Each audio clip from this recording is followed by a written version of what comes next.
12 years. This short story became Spixer's most popular story, on the 20th of July 2013 and won 500 Indian rupees. How would you feel when you were cheated by the one whom you had loved the most, all your life? Someone who mattered you more than anything else. No medication, not even the strongest painkillers, can detract this pain. It's an invincible spirit. However great you are, the infidelity resides in your heart, forever, never to be forgiven. Viewing the sun between my fingers is a pain for my 60-year-old eyes.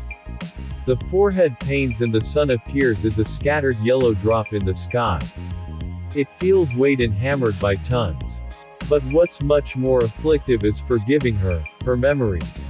These breezes feel like tears, the dust pinches like needles and the sun burns me to ash.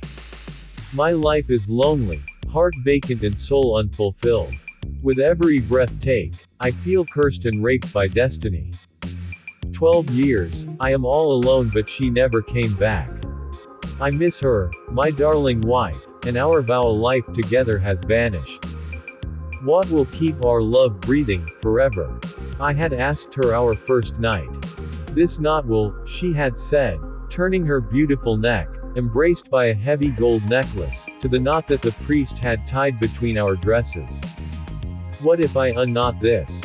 Her eyes had grown big and she had put a finger on my lips saying, it is a merging of not only two people, but of two families. It says that we will be together, always. And those were her words that laid the foundation of our love. I had kissed her tender fingers that had a ring, our engagement ring.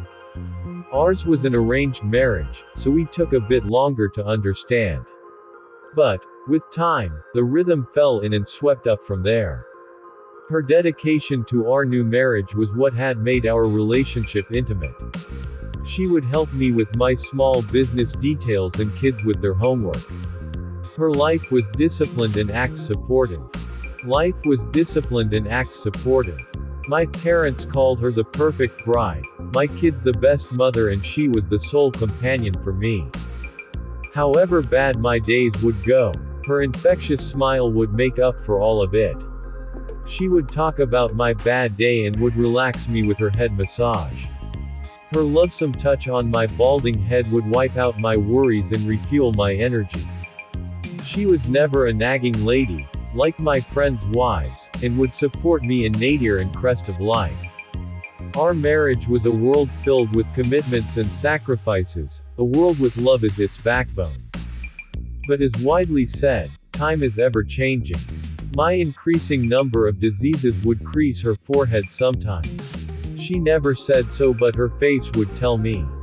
Kids were growing, exploring a new life, and she, too, was losing her youth. It was all getting hard for her. And finally, it was on Republic Day, 2001, when she left me all of a sudden, all alone. I had given her my hand but she refused to hold it. My paunch was what she hated the most and had hit me there, making me fall. As I closed my eyes beneath the beaming sun, I remember her eyes. She had remorse in it, but her lips had a strange smile too. That was the last time I saw her while the earth shook and the world crashed down. The heart is neither on left nor on right, it's in the middle, that's where it hurt when she walked away. And then, we never saw her again, never found her again. I spent days looking for my sweetheart in the berries of my wrecked world, but all in vain. Everyone stopped me from doing so, but I had to. After all, that was what our marriage was always meant to me, to be with each other, forever. But the promise, she broke it. She left me alone in the dark to live without her. For me, life without her is colorless and hollow. It has no meaning left. I skip my medicine sometimes and avoid yoga too, hoping she would come to scold me someday. I envision her in the kitchen, preparing my favorite dal khichdi and wiping her forehead sweat while her bangles would hum a melody. But no, there is no melody now, she is nowhere. Her favorite chair is empty and her small tulsi plant has grown big. And for me, Every single day is a haul. I just live for my children, our children. Dear, promise me you will take care of our children, even after my death, she had said, giving birth to our second son. Everything will be alright. We have a very long live together, had said, caressing her sweat-wet forehead. And my prayers, they did work. She had survived the travail. But who knew, few years later she would walk away, cheat me, fraud me.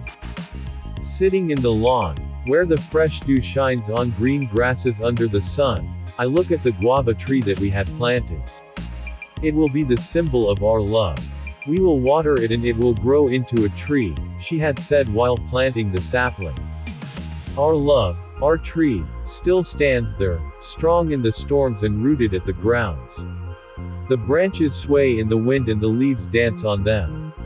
I see my granddaughter running around it, cheerful and laughing, the sunlight on her face, glowing.